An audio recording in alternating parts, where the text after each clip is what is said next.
Halo kawan-kawan di rumah, Assalamualaikum warahmatullahi wabarakatuh.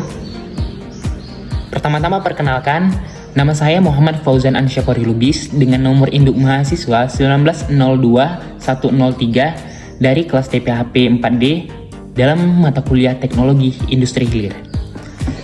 Dan adapun saya di sini, di kesempatan kali ini saya akan mempresentasikan tentang pembuatan biodiesel dari limbah cair kelapa sawit dengan variasi katalis asam sulfat pada proses estertifikasi.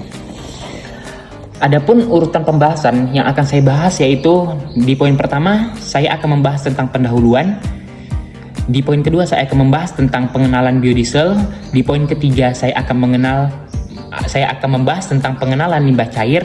Di poin keempat saya akan membahas tentang alat dan bahan yang digunakan. Di poin kelima saya akan membahas tentang cara dan prinsip pembuatan. Di poin keenam saya akan membahas tentang hasil akhir. Dan di poin ketujuh saya akan memberitahu tentang daftar pustaka yang saya ambil. Dan selanjutnya kita akan mulai di poin pertama yaitu poin pendahuluan.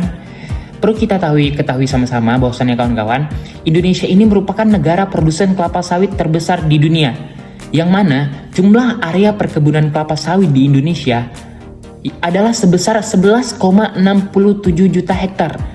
Itu merupakan luas lahan yang tidak sedikit kawan-kawan.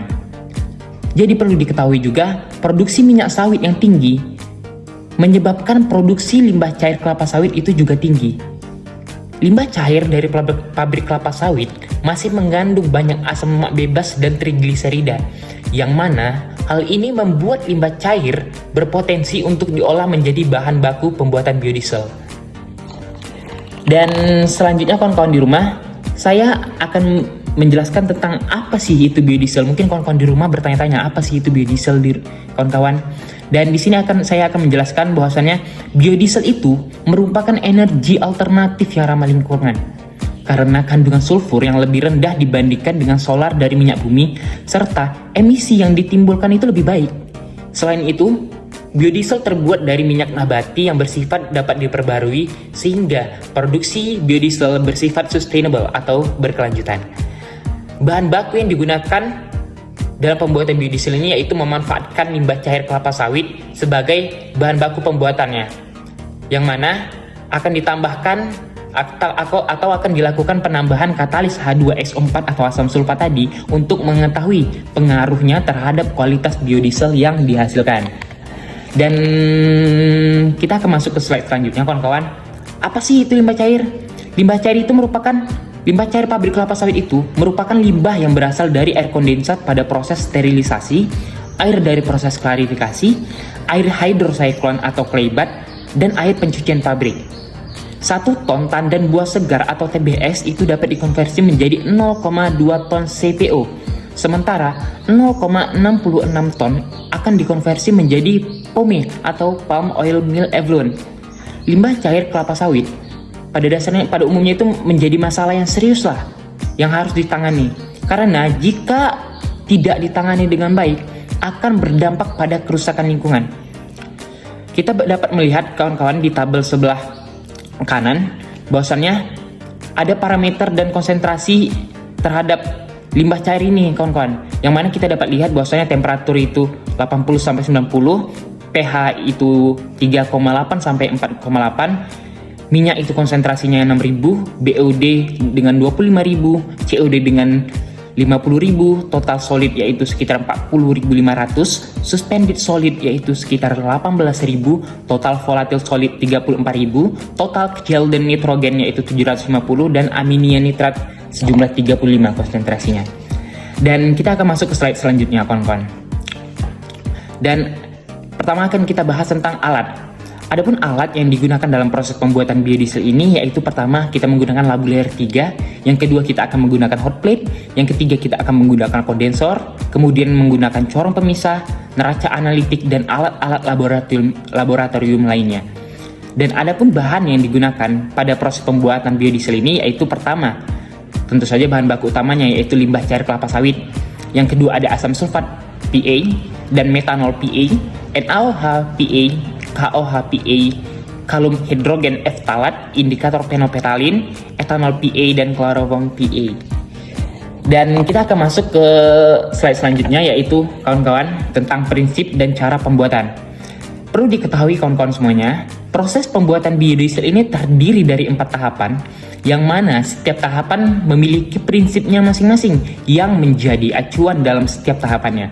Adapun tahapan-tahapan tersebut terdiri dari pertama ada ekstraksi, kedua ada destilasi, ketiga ada estertifikasi, dan keempat ada transestertifikasi. Oke kawan-kawan, kita pertama-tama akan masuk ke proses ekstraksi, ke tahap ekstraksi. Dan di tahap ekstraksi ini kawan-kawan, pertama itu yang kita lakukan yaitu bahan baku cooling pond sebanyak 250 ml itu dicampurkan dengan pelarut N-hexan sebanyak 250 ml di dalam beker gelas. Kemudian masukkan magnetic stirrer dan aduk dengan kecepatan 50 rpm selama lebih kurang 1 jam. Yang kedua, setelah diaduk, dimasukkan ke dalam corong pemisah, kemudian didiamkan lebih kurang 3 hari hingga terbentuknya 2 lapisan. Selanjutnya, lemak pada lapisan bawah dibuang dan bagian atas berupa campuran minyak dan N-hexan dimasukkan ke dalam labu leher 3 dan dilanjutkan destilasi untuk memisahkan minyak dengan pelarut N-hexan. Selanjutnya, kita akan masuk ke tahap yang kedua, yaitu tahap destilasi. Di tahap destilasi ini, adapun cara dan proses pembuatannya yaitu pertama, tempurung lapisan atas hasil ekstraksi berupa minyak dan N-hexan dimasukkan ke dalam Erlenmeyer. Yang kedua, Erlenmeyer dihubungkan dengan kondensor atau rangkaian destilasi kondensor pada suhu 75 derajat Celcius. Untuk selanjutnya, proses destilasi dinyatakan selesai apabila sudah tidak ada lagi destilat atau pelarut N-hexan saat menetes dari kondensor.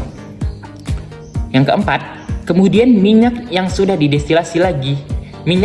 Kemudian minyak didestilasi lagi dengan suhu 105 derajat Celcius untuk memisahkan air hingga tidak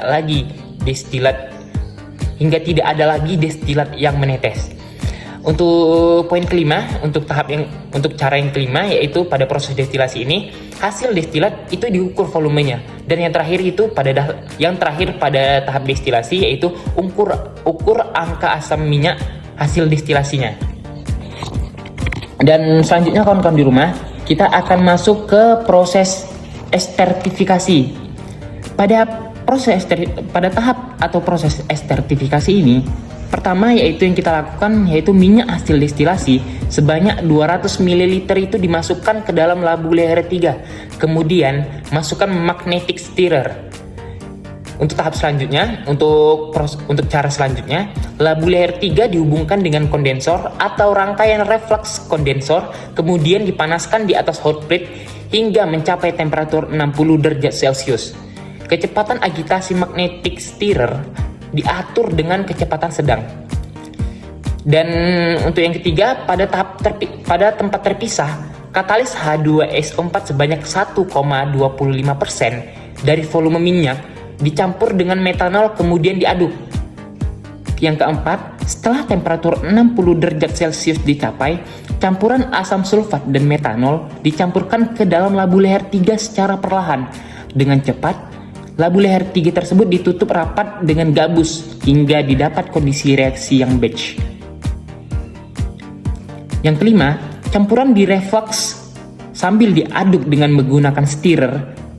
Suhu reaksi dijaga agar konstan pada suhu 60 derajat Celcius selama 2 jam dan kecepatan agitasi magnetic stirrer diatur dengan kecepatan sedang. Selanjutnya, untuk yang keenam, setelah 2 jam, hasil reaksi di dalam labu leher 3 dimasukkan ke dalam corong pemisah, kemudian didiamkan lebih kurang 1 hari. Setelah proses settling selesai, produk air, metil ester dan metanol sisa dipisahkan ke dalam wadah yang berbeda. Produk metanol pada lapisan atas yang terbentuk kemudian diukur volumenya. Dapat dilihat hasil lapisan bawah, biodiesel dan minyak dimasukkan di dalam beker gelas untuk digunakan ke proses transestertifikasi. Hasil biodiesel yang didapat didestilasi untuk menghilangkan kandungan metanol dan air. Ke-11, biodiesel dianalisa angka asam dengan pelarut KOH etanol Dan untuk yang terakhir dalam proses estertifikasi, perlakuan di atas diulang untuk variasi katalis 1,25%, 1,35%, 1,45%, 1,55%, dan 1,65% dari volume minyak. Oke kawan-kawan, selanjutnya kita akan masuk ke tahap transestertifikasi.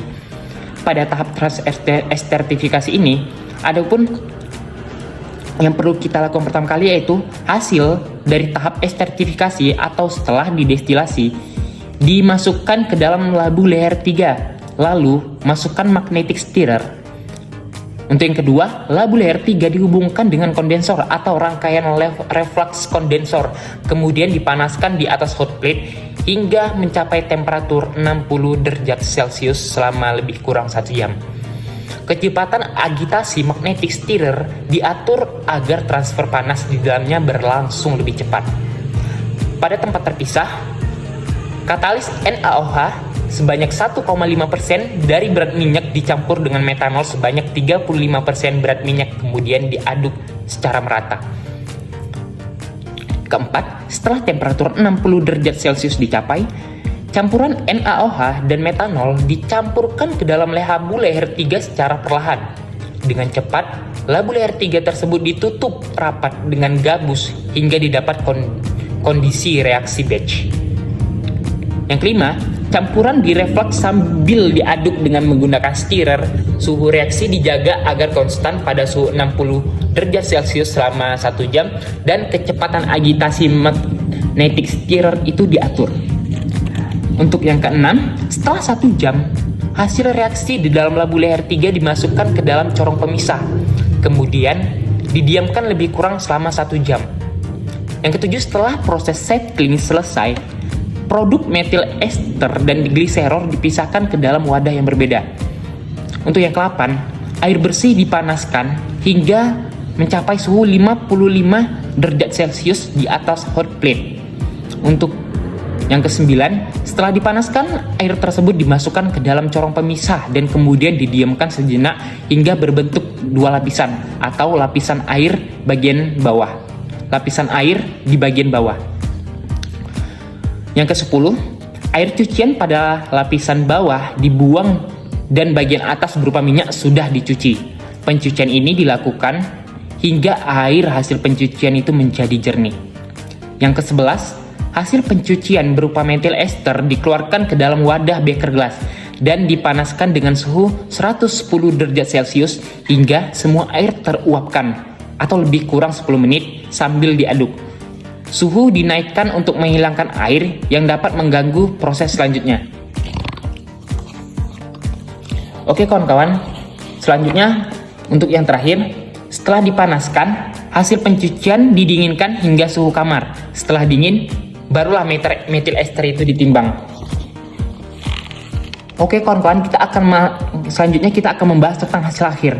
Kita dapat sama-sama lihat kawan-kawan bahwasannya kita dapat melihat pada gambar di samping bahwasannya limbah cair kelapa sawit dapat dijadikan biodiesel dengan pretreatment ekstraksi menggunakan pelarut N-heksan.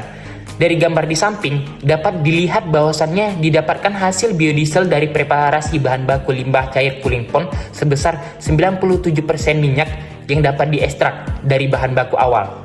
Namun, melihat dari banyaknya pengotor yang didapatkan, yang bagian putih itu kawan-kawan, memungkinkan bahwa masih terkandungnya N-heksan pada hasil yang didapatkan, sehingga tahap destilasi dengan kondisi operasi yang telah dilakukan dinilai masih belum optimal.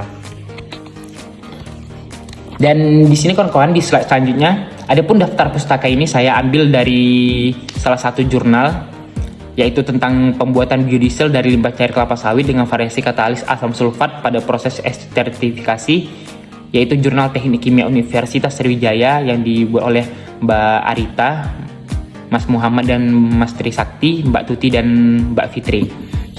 Dan mungkin itu aja kawan-kawan presentasi singkat dari saya. Apabila ada kekurangan dari penjelasan, saya mohon maaf. Kepada Allah saya mohon ampun. Wabillahi taufiq walhidayah wa ridho wal inayah. Assalamualaikum warahmatullahi wabarakatuh.